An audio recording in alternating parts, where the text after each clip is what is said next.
From this moment onward, consider this space ours. Outsiders, hit the road. Hold up, what's the deal here? What's got both of you fired up? Right after my mother's funeral, my mother-in-law and sister-in-law launched into a relentless tirade against me. My husband tried to intervene, but they kept on going. You're being deceived. Maybe someone's got you under a spell, they jeered. Yep, it's all because your mom coddled you. She's the one who molded you into this. It's all on her.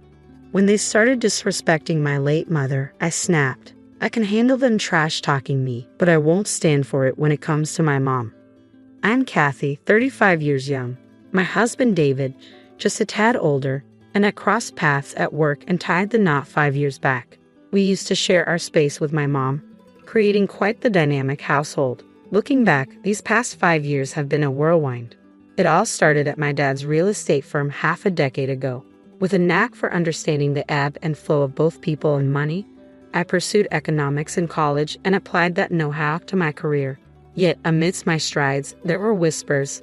Some attributed my success solely to my parentage, dubbing me the boss's daughter instead of acknowledging me by name.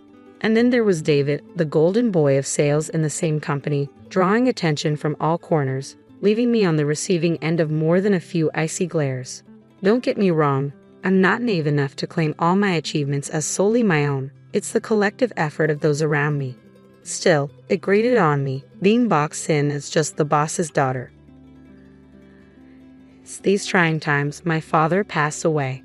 With my brother stepping into his shoes as president, the disdainful glances directed at me only grew sharper.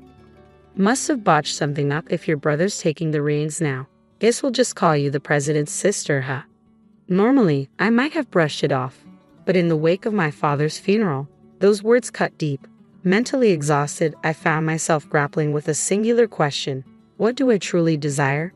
Even as I tried to soldier on, I felt a void, a lack of inspiration. And then, almost impulsively, I uttered those fateful words to my husband David. I want to be an investor. Instead of dismissing my seemingly outrageous aspiration, he stood by me, offering his unwavering support. When I confessed to my mom my desire to quit my job and delve into investing, her response stunned. You should have pursued what you love from the start, without fretting over your father. Despite the rawness of my father's passing, her words felt like a wake-up call. Previously consumed by the negatives, her smile ignited a newfound resolve within me, one that cared little for the opinions of others. Amidst the chaos of funerals, estate settlements, relocations, and a whirlwind of tasks, I embarked on my journey as an investor. It wasn't all smooth sailing from the get-go, but with the unwavering support of my calm and cheerful husband and my mother's encouraging presence, I pressed on. With a combination of my savings and my father's inheritance, my investments began to bear fruit. Over the years, my income soared far beyond what I earned at my previous job, leading to a deeply fulfilling life. Yet amidst this joy, two shadows loomed large: my mother-in-law and sister-in-law, constant sources of concern. My sister-in-law, 3 years senior to my husband and 4 to me, remains unmarried. Since David and I decided to tie the knot, her demeanor suggested she wasn't exactly thrilled. Even my mother-in-law seemed to view me as nothing more than a privileged daddy's girl, despite my equal footing in the workforce. Despite my father's CEO status, each visit to my in-laws was met with snide remarks. Being the coddled princess, I bet you're useless at housework. It's a woman's duty, you know. Spare David the trouble. Mother-in-law, my own mother taught me well, so I'm quite capable. Besides, with both of us working, David and I share responsibilities. It was his suggestion, actually. But my mother-in-law wouldn't hear of it. Even my sister-in-law couldn't contain her frustration in my presence, insisting it's absurd for a woman to marry yet make her husband do chores. After my father-in-law's passing, my relationship with my mother-in-law and sister-in-law took a nosedive. Must be nice, living off David's earnings and lazing about at home. I'm dealing with so much since my husband's gone. How come you get to live so carefree, Kathy? Mother-in-law, as I've explained before, I earn my keep as an investor. I'm far from idling. If you're truly struggling, I'd suggest finding a way to manage your own finances. Besides, having kids isn't the sole measure of a woman's worth. With my father-in-law's demise, my mother-in-law's fixation on money intensified. She seemed resentful of my perceived ease, despite my commitment to my work as an investor. Yet I wasn't inclined to hand over any cash. Every visit to the in-laws revealed more lavish purchases, making it clear where any allowance would end up. I loved David, a man of unwavering trust, and I chose to shield him from the truth about his family. There came a moment when I found solace in confiding in my own mother. Why can't I conceive? The weight of uncertainty as I approached 35, coupled with incessant inquiries from my mother-in-law about when will you start a family, became overwhelming. Her hurtful words labeling me as useless echoed in my mind, and I couldn't contain my frustration. So I poured out my heart to my mother, seeking understanding. Well, I had you when I was 35, so there's no need to worry. Timing is in God's hands, dear. He'll guide us when the time is right. Her comforting words lifted a burden from my soul. From then on, even amidst my mother-in-law's persistent mentions of children, I found reassurance. Children, after all, are a precious blessing. After enduring 5 tumultuous years, a sense of calm finally settled in. Then, unexpectedly, my world was rocked once more by the sudden passing of my mother. Struck by a subarachnoid hemorrhage, she, my guiding light, slipped away, leaving me engulfed in sorrow. David, my steadfast companion through years of shared life, seemed equally shaken. Despite his kindness and support, the funeral arrived before we could fully grasp the void left by my mother's absence. As mourners gathered to bid farewell to my mother, a former executive at the company my brother now led, among them stood my mother-in-law and sister-in-law. It appeared they had chosen a moment when David was absent. "No need for you to be here, Dolan," my mother-in-law remarked curtly, offering no condolences. They proceeded to sign the register, leaving me stunned by their callousness. Yet upon David's return, their demeanor shifted instantly. "You might be struggling, but Kathy's shock is likely even greater. You need to be there for her," they'd insist, seemingly mindful of my emotions. Later, as exhaustion from the whirlwind of recent days weighed heavily on me, the doorbell pierced the quiet of our home. My husband, ever considerate, answered it, assuming my mother-in-law and sister-in-law had come to offer support. Without a moment's hesitation, he ushered them inside. As they entered the living room, their glances towards me twisted into unpleasant smirks, and then came words I never expected. "From today onwards, this is our domain. Outsiders need to leave, Mom," David exclaimed, his surprise evident. My mother-in-law's words poured forth unabated. "Until now, we've tolerated your presence because your mom was here, but now, only jobless Kathy remains. If you let yourself be leached by such a woman, you'll ruin yourself. We'll move in with you, so you need to divorce Kathy." "Mom, what are you saying? Especially now, and what do you mean by jobless?" I've explained countless times that Kathy is an investor. When you say investor, it sounds like she has a real job, but let's be honest, isn't she just dabbling in stocks? How can such a woman be a wife? You could do so much better. Wait a second, what's all this about badmouthing Kathy? What exactly are you two insinuating? Kathy earns her own keep. Don't belittle her efforts. You're the ones being misled. You've been under Kathy's mom's influence all this time. Haven't you been brainwashed? That's right, Kathy's turned out this way because her mom spoiled her. I can see why David defends her. It's her mom's fault for raising her like this. As my sister-in-law and mother-in-law continued their disparagement of my mom, my simmering anger finally boiled over. I could endure their insults directed at me, but I refused to tolerate any disrespect towards my mom. "Stop tarnishing the memory of my late mother," I seethed, leering at them. Yet they both grinned smugly, showing no hint of remorse. Fine, we get it. You don't want us talking about your mom, huh? Now that the mom who always sided with you and allowed you to be a recluse is gone, it must be tough to face the truth." My fists clenched, trembling with suppressed rage. Taking a deep breath to rein in my emotions, I prepared to fire back, but before I could speak, it was David who stepped in. "That's enough, Mom. Stop speaking ill of Kathy," David interjected firmly, addressing both my mother-in-law and sister-in-law.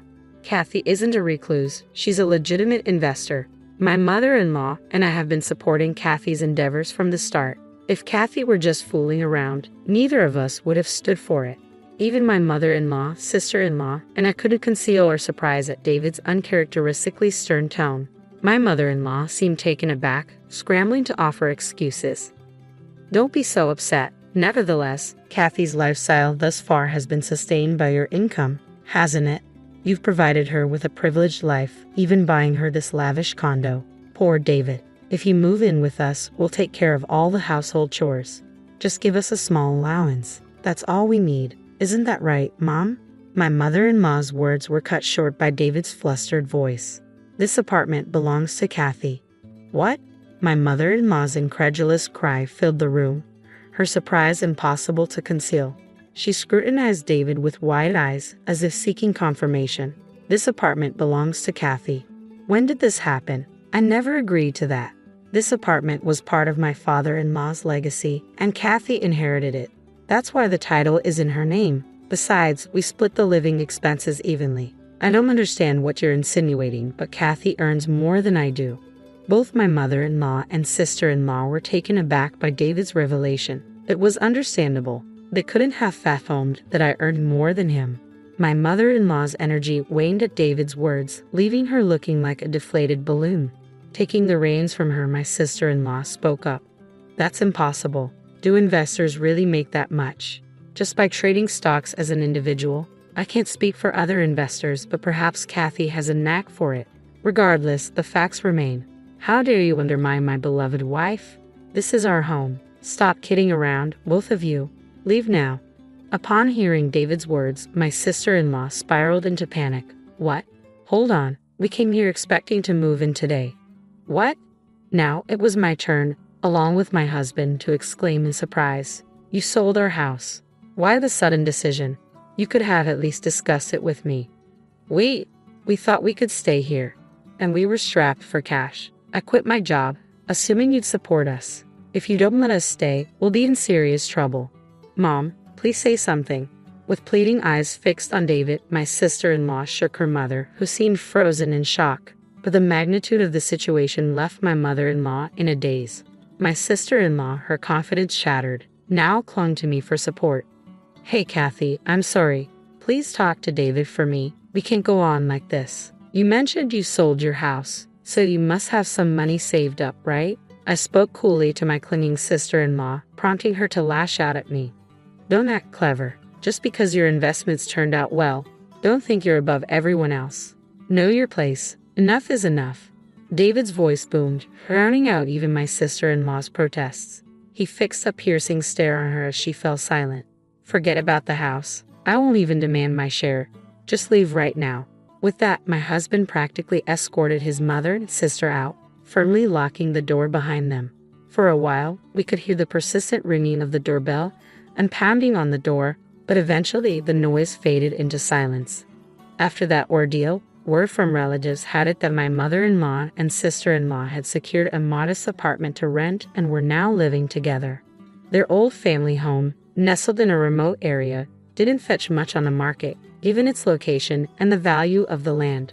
My sister-in-law struggled to land a decent job, and their funds quickly dwindled. Despite their repeated attempts to rely on David and me, we firmly shut the door each time. They resorted to selling off their designer possessions and now reportedly scrape by with part-time jobs, working tirelessly from dawn till dusk. Meanwhile, I've enjoyed the freedom that comes with being an investor, no longer subjected to hurtful remarks. And as my late mother had foretold, we're preparing to welcome a new member into our family next year. Once again, I'm grateful for her timely blessings. This house now belongs to our oldest son and his wife. If you're not part of the family, you should leave now. Even though I've been paying the mortgage for this house, my in-laws and husband shocked me with their statements.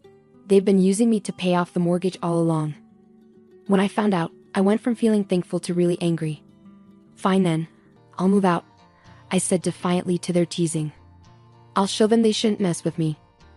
I quickly found someone to help me plan my revenge against them. My name's Michelle Anderson, I'm 48 years old, and I work as a lawyer. Right now, I'm living with my husband and his parents, taking care of them. It all started when I gave a house to my in-laws. I married James when I was 30. Right before our wedding, my father-in-law got hurt and couldn't walk. He had to use a wheelchair, and my mother-in-law was old and needed help too. So, I gave them a house without barriers. At first, we thought about living in public housing, but then we chose a place in between where my husband and I worked. I suggested this so we could get to them fast if there was an emergency. The Anderson family helped me a lot with my dad. "Let me repay the favor," I said. My dad passed away before I got married. Right before he died, he had a lot of debt, which made things really hard for us financially. We struggled getting more debt to pay off the old ones. My husband and his family were the ones who rescued us from this tough situation. James and his parents paid off my dad's debts for us. "If you're worried about marrying because of the debt, wouldn't it be solved if we paid it off?" said James. "That's right, it's debt from a business failing, not from spending recklessly." "We should help," added my mother-in-law. "Yes, we should help each other out when times are tough. There's nothing to be embarrassed about," said my father-in-law. So they helped with most of the debt without saying much.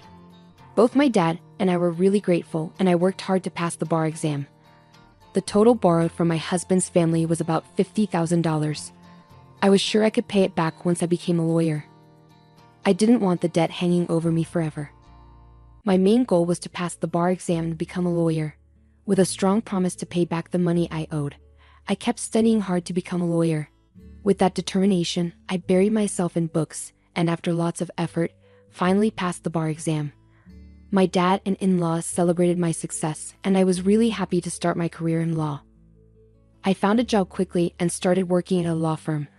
The boss was really nice, and I learned a lot from experienced lawyers, getting better at my job over time. Over time, I gained some special clients and now have an important job at the office as a female lawyer, making more than $100,000 a year. Because of my success, I managed to pay back all the money I owed to my dad and my in-laws. But after my mom died, my dad passed away soon after, leaving me alone. That's when James asked me to marry him. He said, "You're strong on your own, but I want to be the one who supports you. I'll always treasure you, so please marry me." His words convinced me, and we decided to get married, hoping for a happy life together. Around that time, sadly, my father-in-law had an accident. Remembering how kind they had been to me before, I offered to build them a new house without barriers. Even though they didn't want to accept, the gratitude I felt was too big to put into words. "Please don't say no. I want you all to live comfortably," I sincerely told them, not just saying it to be nice. They could tell I meant it, and with a small smile, they agreed. But then they added something. "Michelle, why don't you live with us too? We heard you and James are looking for a new house." "That's right. If you don't mind, let's live together. Eventually, this house will be yours." James has an older brother who moved out a few years ago to start his own business. He had an agreement with James that in exchange for taking care of their aging parents, James could use the family stuff freely. Before leaving, he talked to James about this. Moving to the new house would make my commute shorter, and we'd live with James and his parents. Since we could help each other when needed, there was no reason to say no to living together. But I worried I might cause trouble for my in-laws. Before getting married, I had occasionally caused trouble for them, so I worried if living together was right. James sensed my concerns and comforted me, saying, "Don't worry, Michelle. I'm here for you. Let's live together confidently." Encouraged by James, I agreed to live with my in-laws, hoping for a happy life with the four of us. But reality was different from what I expected. Every day, they would ask me for help with small things like finding clothes or fixing the TV remote. They seemed to rely on me for everything, especially my disabled father-in-law, who often touched me without hesitation. "I already hung up your morning clothes, Mom," I reminded her. "That's the air conditioner remote, not the DVD remote. It's on the desk, Dad. Please ask James for help with physical tasks when he's around. I can't always be there for you." I found myself saying these things every day. At first, I tried my best to fulfill the family's needs, even though I was already handling the mortgage and all the household chores. Sometimes I thought about getting a divorce, but James always handled things well, and my in-laws would apologize. Since I didn't feel mistreated, I usually decided not to divorce. Day-to-day life was filled with their dependence and small annoyances, but I felt a bond with them as family, which made me endure it. Still, the thought of divorce crossed my mind now and then. My mother-in-law started showing signs of memory loss, which might be mild dementia or just forgetfulness. It's hard to tell for sure. The questions from my mother-in-law kept increasing, and James, who had promised to help before we got married, turned out to be unreliable in this situation. Living with these uncertainties, I gradually got used to the situation. Through experience, I started handling everything on my own and began speaking up clearly to James and others. But my father-in-law's behavior bothered me a lot. I told James and my mother-in-law, "I can't ignore how Father acts lately. He pretends to have dementia just to touch me, Mom. Please do something. The doctor said. Your father-in-law hasn't been clearly diagnosed with dementia. His symptoms are mild, so it's not certain if it's dementia or not. But my in-laws insisted it was dementia, even though the doctor wasn't sure. I understood if it was really dementia, but using an illness as an excuse to make others tolerate bad behavior wasn't okay. I talked to James and asked my in-laws to address it, but James kept avoiding the issue. When I was almost at my breaking point, something unexpected happened. As I was organizing our finances one holiday afternoon, I saw something in the bank book that made me smile. By the end of that month, we would finally finish paying off the mortgage for my in-laws' house. Filled with a sense of accomplishment, I felt like a heavy weight had been lifted off my shoulders. I was thrilled at the idea of having less financial strain and more money to spend freely, but little did I know, a new challenge was about to emerge. One evening during dinner with the family, James suddenly brought up the topic of the mortgage being paid off. Michelle, the mortgage for this house will be fully paid off this month, right? He asked out of the blue. Since he'd never mentioned the mortgage before, I was surprised by his sudden interest. But he smiled warmly as he poured beer into a glass. Yes, that's correct. But why the sudden interest? I asked. Because we should celebrate, right? You've been through a lot, Michelle. I want to thank you with a big celebration, James explained. His unexpected words touched me deeply. I was moved that James had considered my struggles and wanted to show his appreciation. Despite wishing he'd help more with household chores, I was grateful for his care and concern. His words instantly eased my frustrations, and I couldn't help but smile with joy. James, thank you. Can I look forward to the celebration? James said, sure, we'll talk about it together as a family and get ready. Just hold on, Michelle, feeling relieved by his words. I was excited about getting ready for the celebration, but that happy feeling didn't last. Soon, I realized something wasn't right. I accepted James' invitation without thinking too much. It seemed like my in-laws had also heard about the talk and were planning something together. A few weeks later, James and my in-laws asked to meet me.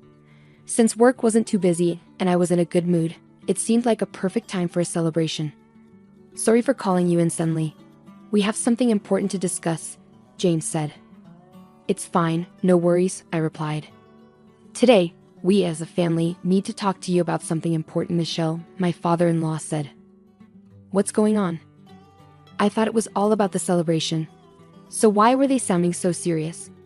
Hoping they just talk normally, I decided to listen. Well, now that the mortgage payments are ending, we want you to move out, they said. What? I couldn't help but sound surprised.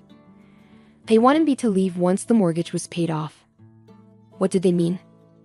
Was it a mistake? The unexpected words made me think it must be a mix-up. I couldn't understand what James was saying, and I couldn't find the right words to respond. I was just confused. Seeing me like that, my in-laws didn't want to wait for me to figure it out and started explaining. We sold this house to our oldest son and his wife. My father-in-law told me. What? I exclaimed, shocked to the core. My mind was spinning, struggling to grasp what was happening. To be suddenly told to leave the house, and on top of that, to learn that it had been handed over to James' older brother and his wife was beyond belief. What did all my efforts for this family mean now? Did this mean my role was over? But how? I couldn't accept this unfair and unreasonable situation. We have this beautiful house now. Your role here is no longer necessary. We tolerated you until the mortgage was paid off, but now the house belongs to us. You're no longer needed, my mother-in-law continued. I had lived in this house with James's family, feeling grateful towards them. Out of that gratitude, I stayed silent until now. But it hit me that it was all a charade. Even their help to my father and me was part of their plan to get something for me. Realizing this truth, I felt deeply betrayed and disappointed. Being suddenly estranged from a family I trusted was a crushing blow to my mental well-being. The trust I had built over the years shattered instantly. It felt like everything I believed in was just an illusion. My heart ached with the knowledge that they knew I was working hard to become a lawyer to clear my father's debts, so they took a chance, thinking the investment could pay off. It was a ploy to get me to buy the house. We thought we'd get a good return if we showed you kindness since you and James started dating. We figured the investment wouldn't go to waste, she added. When you were grateful for us helping your father and gave us expensive wine as a thank you, we thought you were easy, she continued. It was before my father's business went downhill. We used to be well off. James seemed interested in my family's wealth from the start. He must have seen an opportunity because he knew I wanted to become a lawyer. I trusted James and his family completely, without realizing how naive I was. That's why we came up with this plan. We hope to gain something big by helping your father, he said. Their confident and shocking statements were difficult for me to believe. So, it's worked out perfectly. We have a fantastic new house in our name, and once the mortgage is paid off, it's all ours. What we do with our property is none of your concern, they declared. Their words were full of planning and determination, and I struggled to accept the truth. It took me a while to realize that everything had been orchestrated from the start. For 13 years, they had been patiently waiting for this moment. They never truly cared for me or my father. We were just a means to an end. Their plan was to get close to our family right from the beginning, and we fell into their trap without realizing. Faced with this shocking revelation, darkness consumed my heart. I felt like I was standing on the edge of a cliff, drowning in despair. I couldn't grasp everything they had planned and executed, so outsiders should leave this house immediately. You have no place here anymore, their words cut even deeper into my wounded heart. Realizing I was no longer welcome in this house left me speechless. This place, once filled with peace, love, and warmth, now felt empty and cold. A chapter of my life had closed, and I was about to embark on a new, lonely journey. Your belongings need to be packed, James. You can't leave immediately, or you'll be in trouble. Let's do it tomorrow. I'll give you until then to pack properly and leave, my mother-in-law declared. This house now belongs to the Anderson family, my father-in-law added. And I'll get the divorce sorted out. There's no point in us staying together anymore, and I'm tired of your complaints. Make sure you've signed the papers by the time you leave this house tomorrow, James said. The words Anderson family hit me hard. It was now crystal clear that I had never truly been accepted by them. Was I treated unfairly, forced to work tirelessly and juggle house chores and my job because I wasn't seen as part of the family? All my doubts blended together, leaving me with only a bitter smile. I was fooled by your family right from the start, I whispered. That's right. Are you stupid? Don't you understand? James snapped. His words shattered something inside me. I lowered my gaze, then slowly lifted my head, forcing a smile as I gave an unexpected reply to my in-laws. Then I'll leave, I said. My heart couldn't find a reason to stay with the Anderson family anymore. All those days were filled with deceit. From now on, my life will take a new path. As I suddenly showed a cheerful face and decided to leave the house without a heavy heart, my in-laws couldn't hide their surprise. Quite obedient, aren't you? Got something up your sleeve? My mother-in-law asked suspiciously. No plans, I replied. Hearing such an unbelievable story, I felt like my life had hit rock bottom, and my love for their family disappeared in an instant. I'll pack up my things right away and leave. I'll sign the divorce papers properly. My lawyer will get in touch with you about dividing the property. Goodbye and thank you for everything, I said without waiting for my in-laws' response. I went back to my room and packed my belongings, holding back my tears as I planned my next steps. After being treated so badly, I couldn't just let it go quietly. I couldn't find peace until they felt the pain, suffering, and unfairness I had endured. While packing, I calmly thought of ways to get back at them. I planned carefully how to hurt them the most. Many ideas crossed my mind as I considered my next moves. My anger and disappointment towards my in-laws were overwhelming, but I stayed composed, searching for the best way to handle the situation. My revenge had to be more than just emotional. They needed to understand the consequences of their actions. My new life started there. While packing, my phone rang suddenly. Seeing the caller's name, a plan formed in my mind. I was sure this person would support me, so I answered without hesitation. After explaining my situation, the caller listened carefully and we promptly made a plan for the future. Once I finished packing, I quietly left the house I had lived in for years, without saying a word to James and his family. I decided to cut all ties with them, so I deleted their contacts from my phone, determined not to respond to any communication from them. My decision soon paid off. The day after I left, I received numerous frantic calls from my in-laws. Although I had deleted their numbers, their long association weighed heavily on my mind. That morning, they must have realized I had left and understood what had happened. However, I had no intention of answering their calls. As I looked at my phone, I felt a sense of empowerment over my decision and smiled lightly. At that moment, the person who had provided me with a new place to live reassured me, saying, "You don't have to answer the phone at all."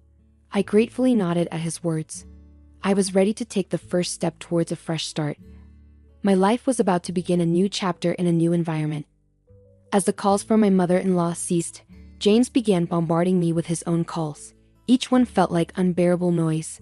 Finally, unable to take it anymore, I turned off my phone and, without turning it back on, canceled the service. It was a clear message that I was ending things with James. 3 months went by, and I had started a new life in a fresh apartment, away from the stress of living with my in-laws. I could focus more on my work, and my daily life became more satisfying. I embraced life to the fullest, free from the constraints of the past. People noticed a change in me post-divorce. I radiated happiness, and my demeanor became more cheerful and friendly. This transformation didn't go unnoticed, and I received many compliments. Despite the mental strain from my past relationship with my in-laws, I decided to nurture my relationships with colleagues at work and foster positive connections. I resolved to put more effort into my job and prioritize communication with my coworkers. As I made this decision, the receptionist at my office appeared on the floor in a panic, urgently informing me, "Miss Cohen, there's a parent and child at the reception looking for you." Cohen was my maiden name, which I retained after the divorce. Hearing her report, I hurried to the reception to find out what was going on. The usually composed receptionist's agitation signaled that something was amiss. Something significant must have caused her distress. Seeing her worried expression, I wanted to offer support, and a male colleague, sensing her state, volunteered to accompany me. Together, we made our way to the lobby. Upon arrival, my expression shifted dramatically as I laid eyes on who was there. My mother-in-law and James. They were causing a scene, loudly berating me for cutting off contact. Their irrational behavior left me stunned and questioning. Others in the office couldn't hide their shock at their actions. Their worn-out appearances, filled with anger, stood out after months of absence. Recognizing the abnormal situation, the reception staff alerted upper management, and soon the office manager appeared in the lobby. "Miss Cohen, a meeting room is ready. Shall we have a discussion there with your in-laws?" "I'll inform him," the manager suggested. Having already briefed the manager on everything, I agreed to the suggestion. Feeling uneasy about going alone, I brought my colleague with me. He was the lawyer I had hired for the matter with James, so they allowed his presence. Heading to the meeting room, I tried to suppress my confusion and agitation. Despite my inner turmoil and anxiety about what lay ahead, I found some relief in the manager's calm demeanor and resolved to proceed step by step. As we walked to the meeting room, my mother-in-law and James glared at me with anger. Despite their dire situation, they seemed displeased to see me thriving at work. Their gaze and attitude left no doubt about their feelings. Sitting across from my in-laws, we exchanged tense glances, and then the manager entered the meeting room with someone else. "Sorry I'm late." "What? Why are you here?" The person the manager brought was James's brother, my brother-in-law. He stood there, glaring at the two with an angry expression. "There's nothing to say. You guys have really done something ridiculous." My brother-in-law used to be a gang leader in his youth, but now runs his own construction company. His employees call him boss, and he can't stand unjust behavior. When I lost my place to live, he helped me out for several weeks in a women's dormitory. He was already aware of the situation with my in-laws' house and, after hearing the details, offered his support right away. Why didn't he know when my in-laws told me to leave the house? They said they had sold it to their eldest son and his wife. I found out everything from Susan and confirmed it. You didn't think you could do such a horrible thing to Michelle and get away with it, did you? As soon as Susan's name was mentioned, James and his mother looked astonished. Susan, his wife and the mastermind behind this incident, had always harbored hostility towards me. Despite my brother-in-law's wishes, she had been a housewife up to this point. It wasn't my brother-in-law's instruction, but her own decision. She believed women were meant to be homemakers, as her own parents had been. So housekeeping was natural for her, and she saw women who defied this as not real women. When Susan saw me, she probably viewed me with envy. My dedication to work for nearly 40 years might have seemed dazzling to her. Additionally, Susan wasn't skilled at cooking.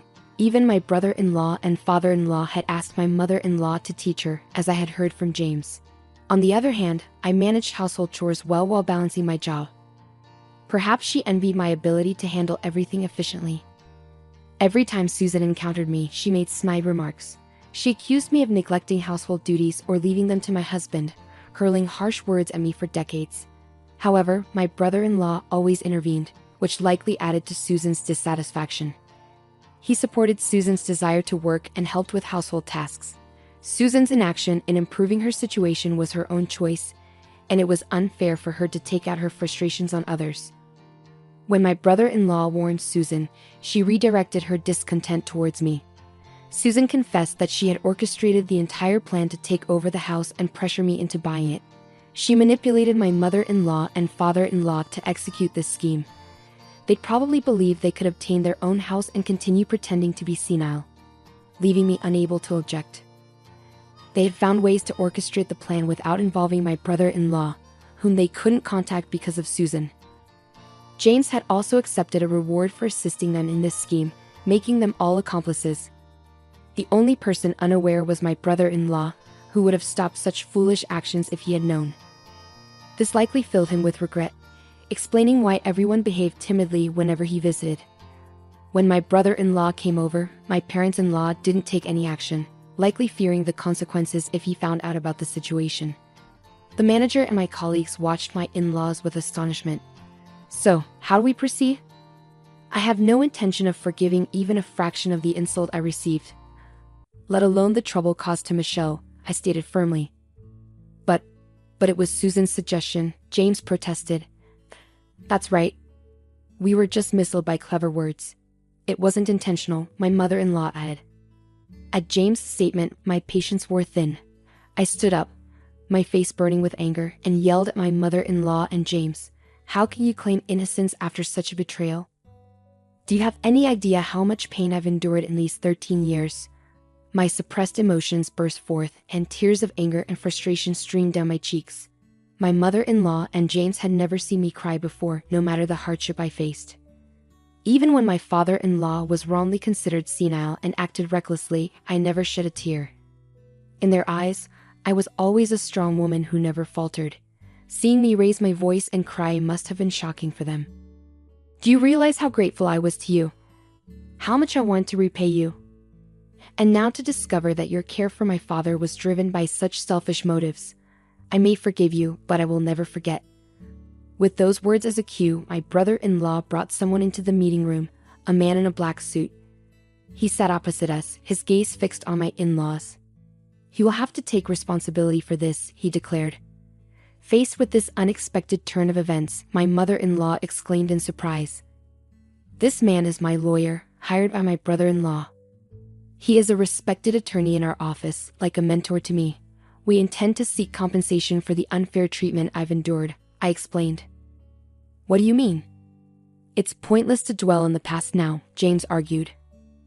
The past is irrelevant now.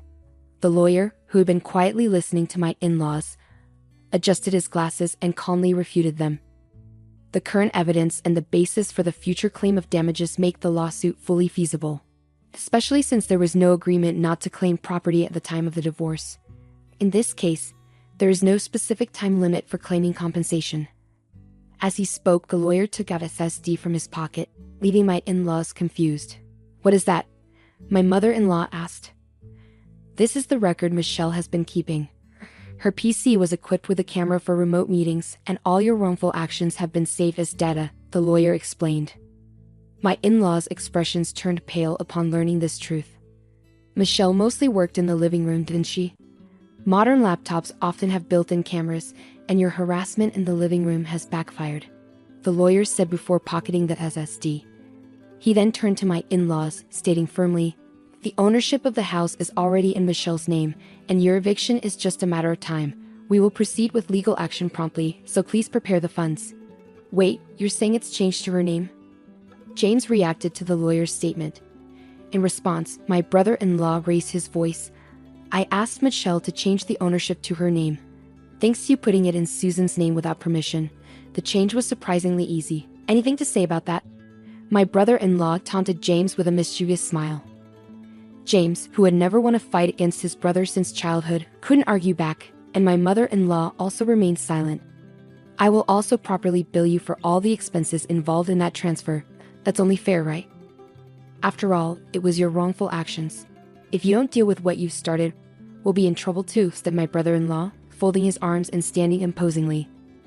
Wait, you're saying it's changed to her name? He added sternly, throwing the words at them. The two were left speechless before my brother-in-law's firm demeanor. He had also informed Susan, his wife and the mastermind behind this ordeal, about the situation. After resolving this matter, he expressed his intention to divorce her over the phone. I'm really sorry for involving you in this, Michelle. Even though I didn't know, I will support you fully until you are satisfied. Let me know any requests you have. It's my family who did this, so I have a responsibility too. My brother-in-law apologized sincerely, and I nodded in gratitude. This outcome was a significant achievement for me, especially considering that the maximum amount for moral harassment compensation is usually around $30,000. I felt nothing but gratitude. Fortunately, the house was returned to my possession within a few days. With my brother-in-law's supervision, the furniture and appliances were also moved back, and everything was successfully recovered.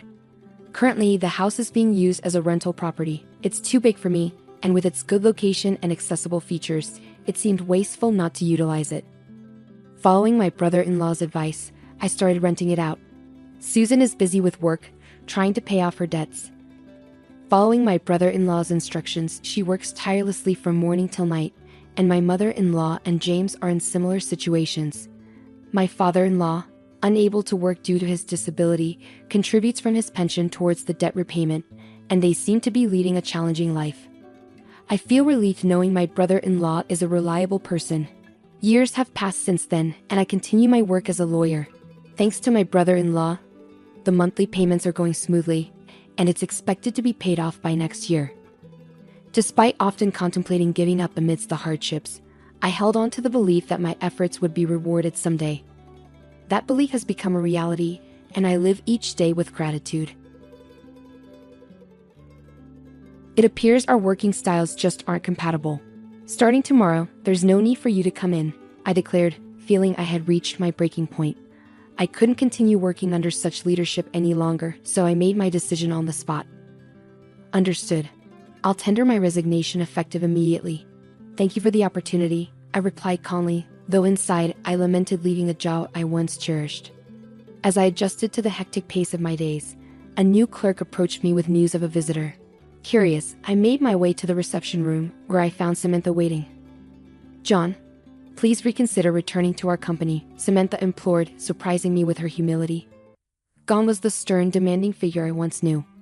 My name is John Baker, and I have been dedicated to our boutique couture shop in this small town for 20 years. Despite its couture label, our clientele for bespoke items has diminished, prompting us to expand our offerings to include suits, shirts, and even school uniforms to sustain our business.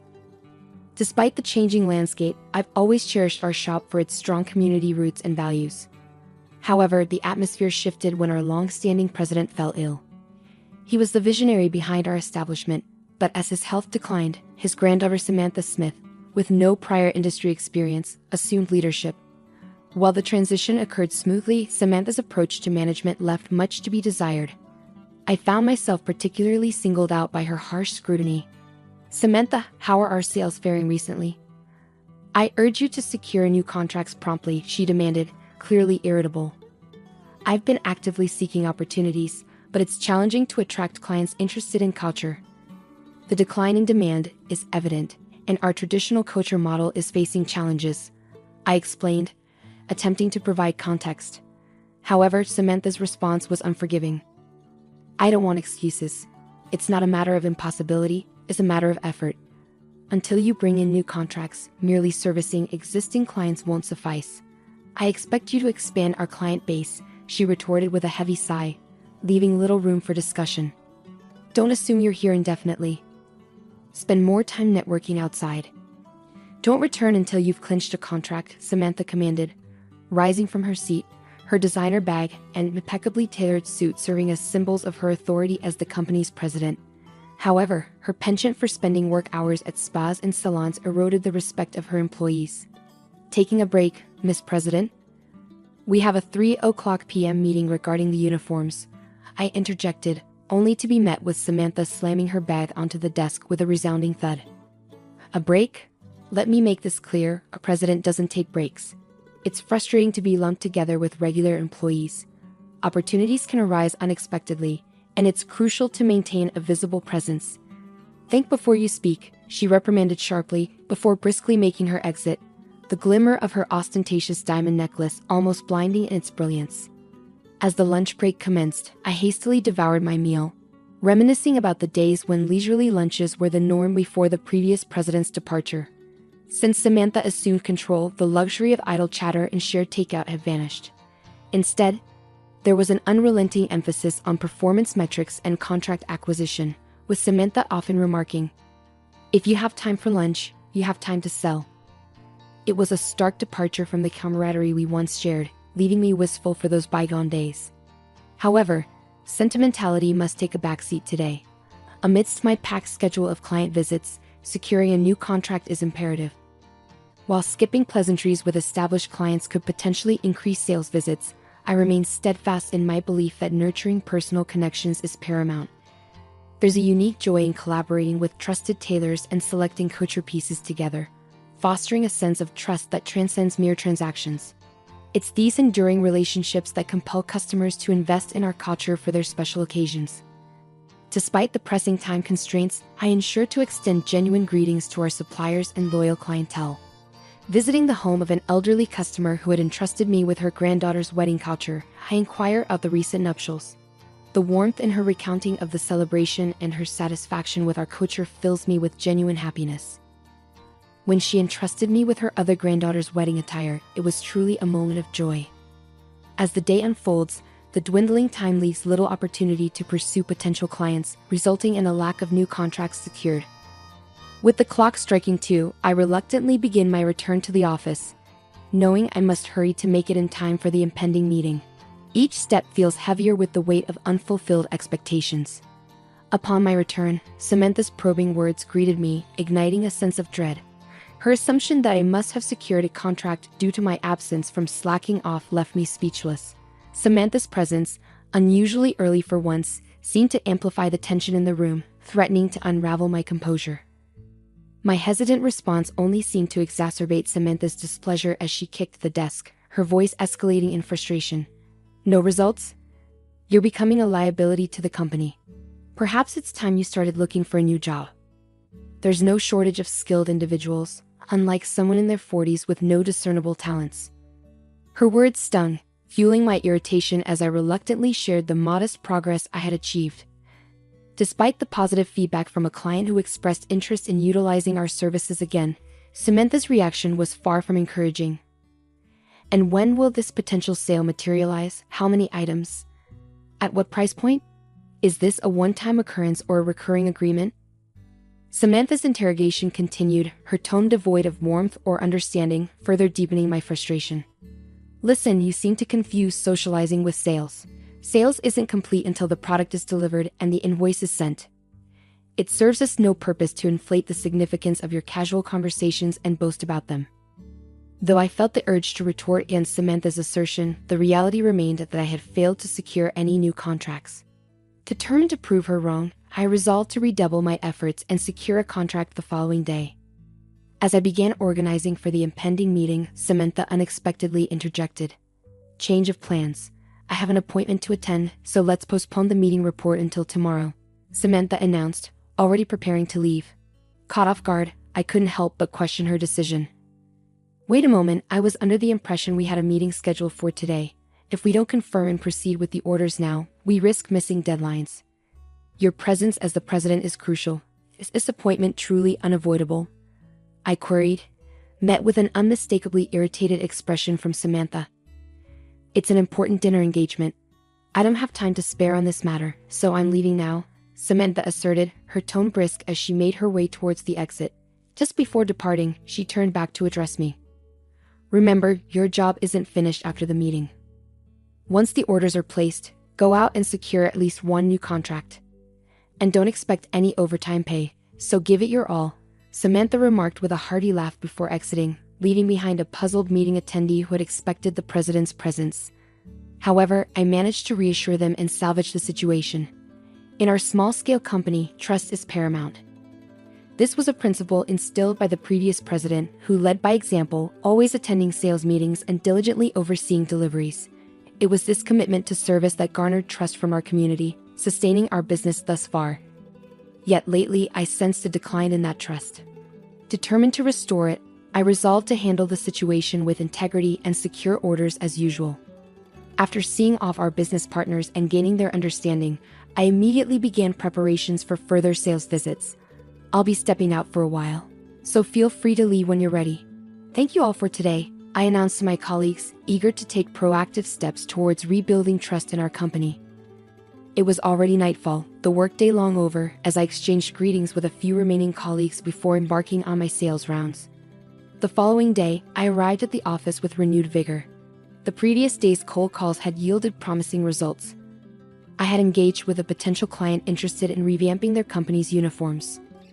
Though not a major corporation, our conversation flowed smoothly, culminating in the agreement of a contract on the spot. While the initial order only encompassed summer apparel and winter sweaters, the prospect of nurturing this client relationship could lead to lucrative opportunities, including renewals and referrals to other businesses. Aware of the potential of such connections, I felt buoyant, anticipating a positive report to Samantha. However, my optimism was short-lived. Samantha, who arrived slightly late, summoned me immediately. "John, don't we have a report from yesterday's meeting? And I want to hear about your subsequent activities." "Certainly, I'll provide the report now," I responded, approaching Samantha with a sense of eagerness. Yet, upon reaching her, I noticed her rubbing her temples wearily. "Are you all right? You seem unwell, Miss President." "Just proceed," was her curt reply. A faint odor of alcohol lingered in the air, indicating she had indulged until the early hours and was now feeling the effects. Seeing Samantha in such a state left me incredulous. Despite my astonishment, I succinctly recounted the events of the previous day. We proceeded with the order as usual for this year. There was some negotiation on price, but they understood that it wouldn't change moving forward, and then... "Wait a minute, they requested a discount, didn't they? And you resisted?" Insisting on raising prices, Samantha interjected, her bloodshot eyes fixed on me with intensity. "No, that's not the case. While we ideally would adjust prices to account for inflation, given that we're offering similar products to other companies, it's challenging to implement such changes without impacting their profit margins. Unfortunately, they weren't receptive to that idea," I clarified, bracing for Samantha's reaction. Infuriated by my response, Samantha lashed out. "That's precisely why they're taking advantage of us. We need to assert ourselves like they do. What's your plan? It's not about their profits. Our profitability should be the priority." Though she held the title of president, I couldn't align with Samantha's viewpoint. While assertive negotiation is crucial, prioritizing one party's profit over the other can be detrimental, particularly in intercompany transactions. Recognizing that further debate would only escalate tensions, I proceeded with my report from the previous day. "We'll reassess the pricing structure moving forward. Additionally, I'm pleased to report that we've secured a new contract," I announced, hoping to garner at least a modicum of approval from Samantha. "Not bad. What's the projected profit margin?" Samantha inquired, displaying a faint glimmer of interest. "We've acquired an order for summer clothing and winter sweaters from a small-sized company with a few dozen employees. While it's not a monumental contract, it represents a promising foothold for potential future opportunities," I explained, eager to highlight the potential for growth. However, Samantha's response was disheartening. "Is that all? And it's not even culture? It seems your efforts outside of regular work hours have yielded little." "Truly disappointing," Samantha remarked, her words piercing through my optimism. At that moment, I felt a surge of frustration and disillusionment wash over me, reaching my breaking point. "Excuse me, but it seems you misunderstand the nature of this job. It's the relationships and connections we cultivate that drive our success, not just immediate profits," I asserted firmly, challenging Samantha's narrow focus. Though taken aback by my boldness, Samantha quickly reverted to her usual haughty demeanor. "Understood. It appears we're not compatible."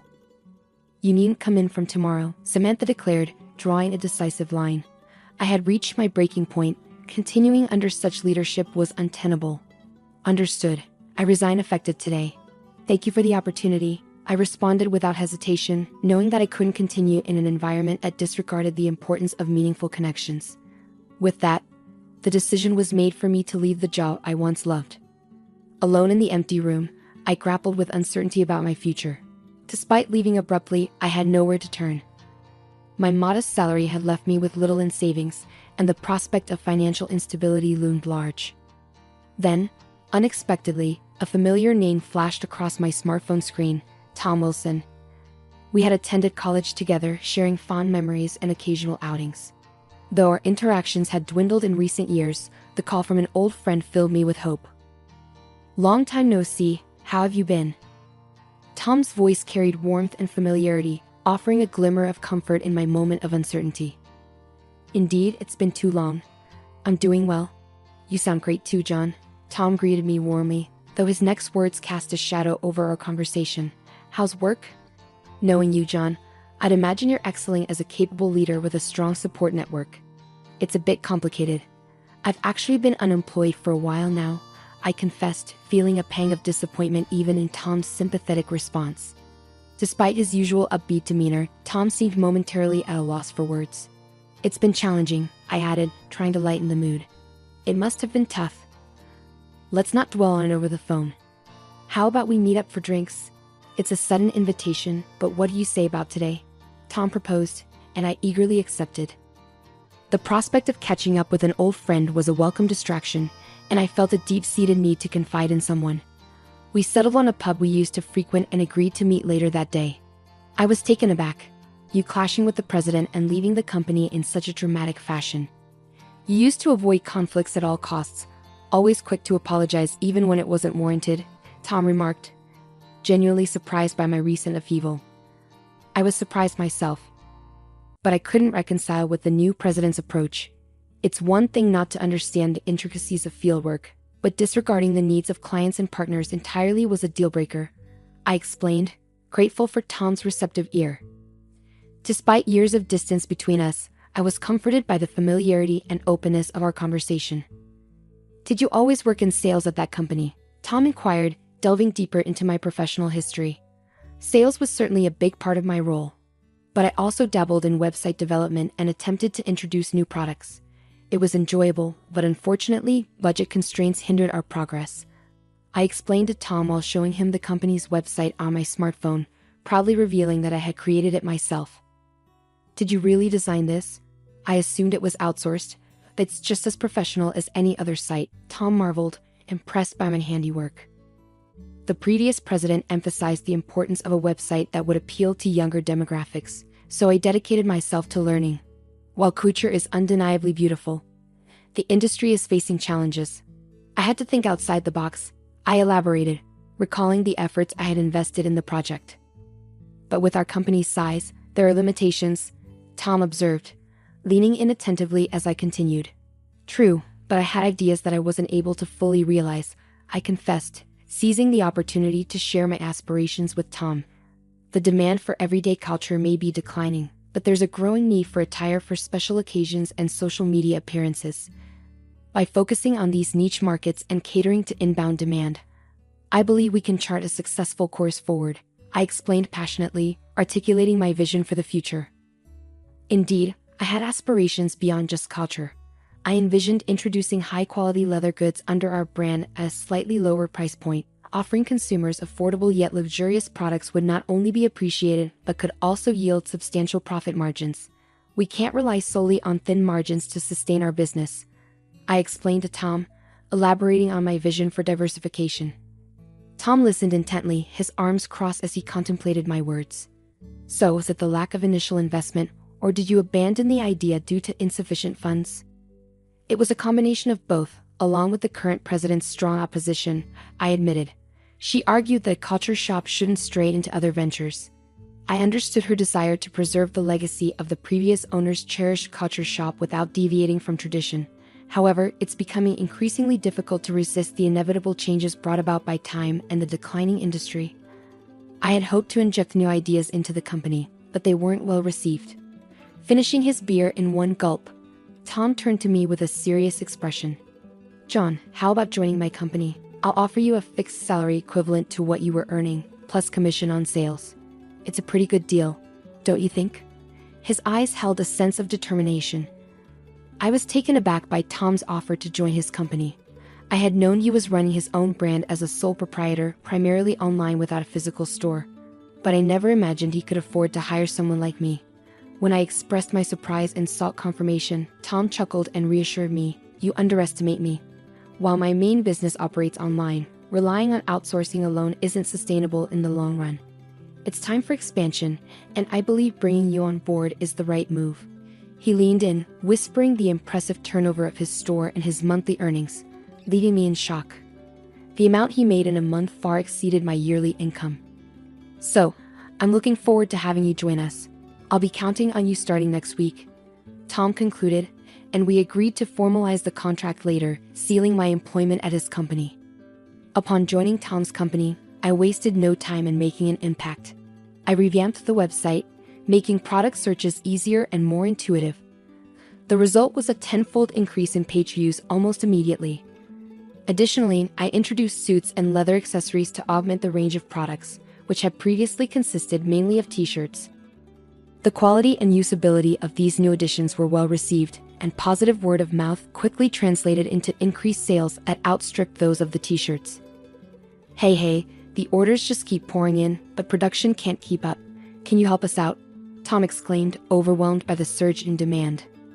Offering high-quality products at affordable prices, coupled with the brand reliability he had built over time, I felt a sense of fulfillment being able to implement ideas that were previously hindered by budget constraints. As purchase notifications continued to flood in on the tablet, I realized production was nearing its limit, leaving Tom both pleased and scratching his head. "Your former company let go of a real talent. It's not just about timing or environment, it takes skill. But I appreciate the compliment," I admitted humbly, reflecting on the journey that led me to this moment of success alongside Tom. As my smartphone rang, displaying Samantha's name on the screen, I couldn't help but feel a pang of apprehension. Curiosity got the better of me, and I nervously answered the call. "Hello, John. Something terrible has occurred. Can you return? I need you back right away. Is that possible?" Samantha's voice sounded more frantic than I had ever heard it, prompting me to listen intently. "What's happened?"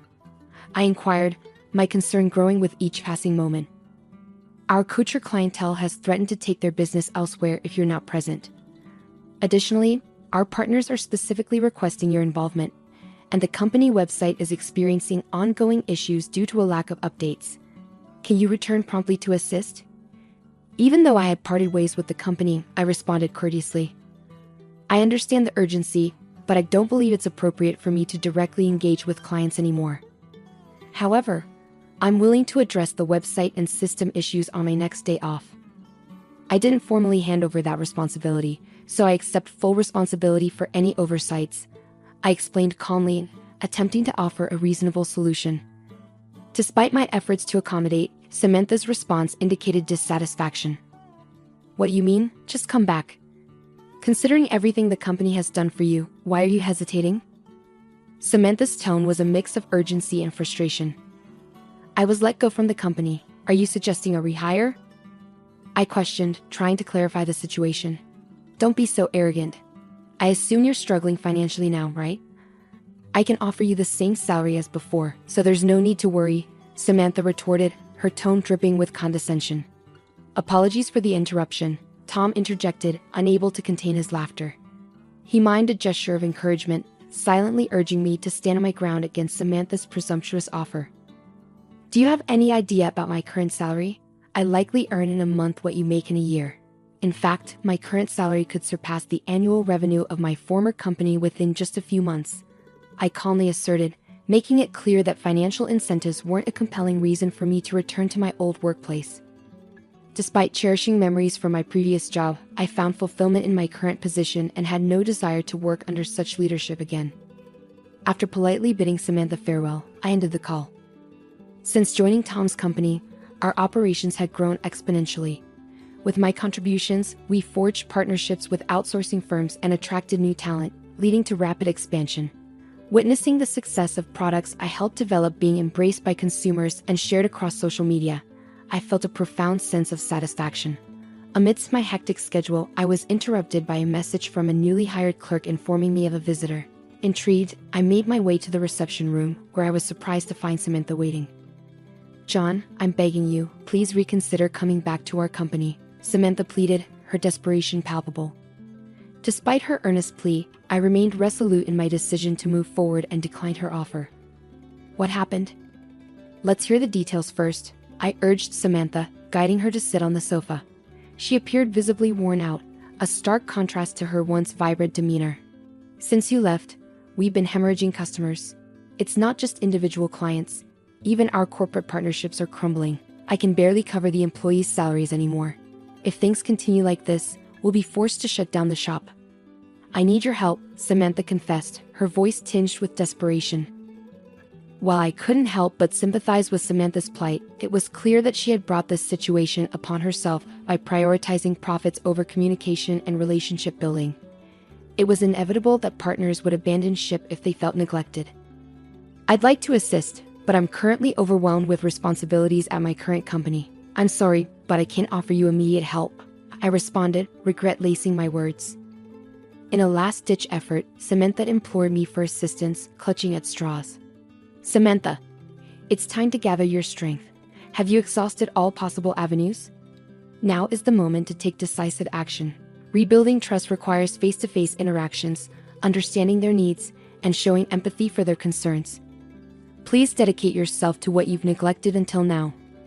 It's the only way forward," I advised firmly yet empathetically. With newfound resolve, Samantha wiped away her tears and nodded resolutely. "You're right. I've made mistakes, but I'll start rectifying them from this moment onward." As I reflected on Samantha's plea for help, I couldn't shake the feeling of powerlessness that gripped me. Despite my genuine desire to assist, the prospect of starting anew seemed daunting and nearly impossible. Thoughts of the predecessor to whom I owed so much weighed heavily on my mind. I was determined to prevent the beloved company from succumbing to bankruptcy, but amidst the demands of my current responsibilities, I struggled to conceive of any actionable solutions. Frustrated, I bit my lip, grappling with the enormity of the situation. Several years had passed since I joined Tom's company, and during that time, our growth had been exponential. With each expansion came an increase in the number of companies we engaged with. "John, what do you think of this?" "I believe it would be perfect for an important dinner date," Samantha proposed eagerly, seeking my opinion. "It's fantastic. Exactly as I envisioned, and the fabric is exquisite," I replied, genuinely impressed. The response to our announcement on social media was overwhelmingly positive, culminating in a significant order placement. "We'd like to place an order worth $50,000 with your company for now." "Thank you so much," the client expressed their gratitude. Following this successful transaction, the performance of Tom's company soared to new heights, prompting the establishment of new departments and the hiring of additional staff. I played a pivotal role in developing hit products, particularly in the suit department. By infusing culture designs and fabrics as accents into our suits, we garnered praise not only from domestic customers but also from international clientele, expanding our market rapidly. The challenge of securing a steady supply of quality fabric and forging connections with culture-focused companies led me to reach out to Samantha for assistance. To my surprise, Samantha not only sourced the fabric we needed, but also provided invaluable consumer-oriented suggestions, resulting in a product that exceeded our initial expectations. "I truly appreciate your help, Samantha." "Thank you," I expressed my gratitude, noting the slight blush that colored Samantha's cheeks. "Have my efforts made a difference? I've learned so much from you, John." Despite holding the title of president, I realize now how misguided I was in my approach. I was consumed by a desire to assert my authority in an industry I knew little about. It was a grave mistake. But thanks to your guidance, I've learned the importance of fostering relationships with employees and partners, ultimately earning the trust of the community. "I'm confident that my company will continue to thrive," Samantha reflected sincerely. Meanwhile, Tom, who had always been immersed in his work, found himself embarking on a new chapter as he tied the knot with a significant partner. As I witnessed Tom's happiness on his wedding day, I couldn't help but share in the joy as if it were my own. "Congratulations, you're absolutely radiant," I exclaimed, admiring Tom's appearance. "Well, it's all thanks to the impeccable design of this suit. I just hope I can live up to its elegance," Tom replied with a chuckle. Sharing in the laughter, we exchanged heartfelt wishes, savoring a moment of joy that illuminated the routine of our everyday lives and transformed a fleeting occasion into a cherished memory. It was a reminder of the transformative power of clothing, and I felt privileged to be part of an industry that wielded such influence. With renewed determination, I resolved to continue crafting work that brought beauty and joy to the lives of others.